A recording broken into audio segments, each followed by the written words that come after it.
কেবিনেটত লোৱা এটা ডাঙৰ সিদ্ধান্ত হ'ল অৰুণোদয় আঁচনিৰ সম্প্ৰসাৰণ। আজিৰ ডেটত ২৭ লাখ ব্যক্তিয়ে অৰুণোদয় আঁচনিৰ সুবিধা লাভ কৰি আহিছে। এতিয়া আমি প্ৰতি সমষ্টিতে আৰু ১০,০০০কৈ অৰুণোদয় আঁচনিৰ আমি হিতাধিকাৰী দিব খুজিছোঁ। যিধৰণে আমি লোকসভা নিৰ্বাচনত আপোনালোকে জানে যে আমি সমীক্ষা পত্ৰ বিতৰণ কৰিছিলোঁ। সমীক্ষা পত্ৰবিলাক উভতি আহিলে তাতে আমি দেখা পালোঁ যে ১০-১২ লাখ মানুহৰ হাতত অৰুণোদয় নাই। সেইকাৰণে আমি অৰুণোদয় আঁচনিখনত নতুনকৈ ১২,৬০,০০০ নতুন হিতাধিকাৰীক আমি অন্তৰ্ভুক্ত কৰিবলৈ সিদ্ধান্ত লৈছোঁ। ই অৰুণোদয় ৩ নামেৰে জনাজাত হ'ব। অৰুণোদয় ২ৰ বেনিফিচিয়াৰীসকলেও ৩ৰ বাবে নতুনকৈ আবেদন কৰিব লাগিব আৰু ৩ত নতুনকৈও আবেদনকাৰী অন্তৰ্ভুক্ত হ'ব। এই অৰুণোদয় ৩ৰ প্ৰক্ৰিয়াটো ১৫ ছেপ্টেম্বৰৰ পৰা আৰম্ভ হ'ব আৰু আমি ১ ফেব্ৰুৱাৰীত নতুন হিতাধিকাৰীসকলক আমি অৰুণোদয় আঁচনি দিয়া আৰম্ভ কৰিম। তেতিয়ালৈকে পুৰণা অৰুণোদয় হিতাধিকাৰীসকলে নিৰন্তৰভাৱে অৰুণোদয় পাই থাকিব।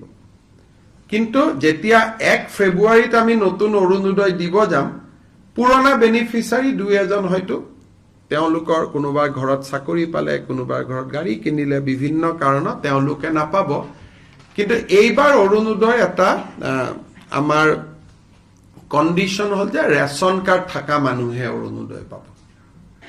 ৰেচন কাৰ্ড নাথাকিলে অৰুণোদয় নাপায়। ৰেচন কাৰ্ড থাকিলে অৰুণোদয়টো কিয় পাব? ৰেচন কাৰ্ডবোৰ আধাৰ লিংক, গতিকে অট'মেটিক অৰুণোদয়টো তেতিয়া আধাৰ লিংক হৈ যাব। নহ'লে মই যোৱাবাৰ আপোনালোকক কৈছোঁ যে বহুত সময়ত কিছু অৰুণোদয় বেনিফিচিয়াৰীত কিছুমান মানুহৰ নাম সোমাইছে যাক বিচাৰি পাব দিগদাৰী হয় পিছত। কেবিনেটত বহুত দিনৰ পৰা আপোনালোকে জানে, ময়ো আচৰিত হৈ আছিলোঁ, মাজে মাজে চিন্তিত হৈ আছিলোঁ।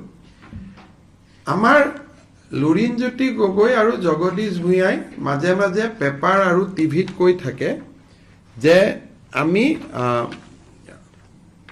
শংকৰদেৱ বঁটাটো দিয়া নাই। আপোনালোকে শুনি থাকে। তেতিয়া আমি সুধিছিলোঁ যে কিয় শংকৰদেৱ বঁটা দিয়া নাই? দিয়াটোতো আমাৰ কোনো আপত্তি নাই।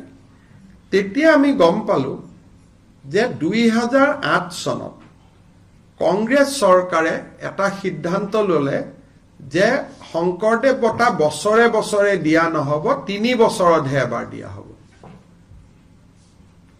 ইমান দিন আমি এনেই গালি খাই আছিলোঁ, অথচ তেওঁলোকৰে কংগ্ৰেছ সহযোগী জগদীশ ভূঞা আৰু লুৰিণজ্যোতি গগৈ আমাক গালি পাৰি থাকে যে ৩ বছৰ শংকৰদেৱ বঁটা দিয়া নাই, ৩ বছৰ শংকৰদেৱ বঁটা দিয়া নাই। আচলতে ২০০৮ চনত কংগ্ৰেছ দলে এটা সিদ্ধান্ত ল'লে যে আমি ৩ বছৰৰ মূৰে মূৰেহে শংকৰদেৱ বঁটা আমি দিব পাৰিম। সেইকাৰণে ২০১১ত কনকসেন ডেকাক দিছিলে, ২০০৮ত শৰ্মিলা টেগুৰক দিছিলে, ৯-১০ দিয়া নাছিলে। আকৌ ২০১৪ত ML ভাৰাদে পাণ্ডেক দিলে, ১২-১৩ত দিয়া নাছিলে। সৰ্বানন্দ সোণোৱালৰ চৰকাৰেও তেনেকে ১৭ আৰু ২০ত দিলে, বশিষ্ঠদেৱ শৰ্মা আৰু ভৱপ্ৰসাদ চলিহাক।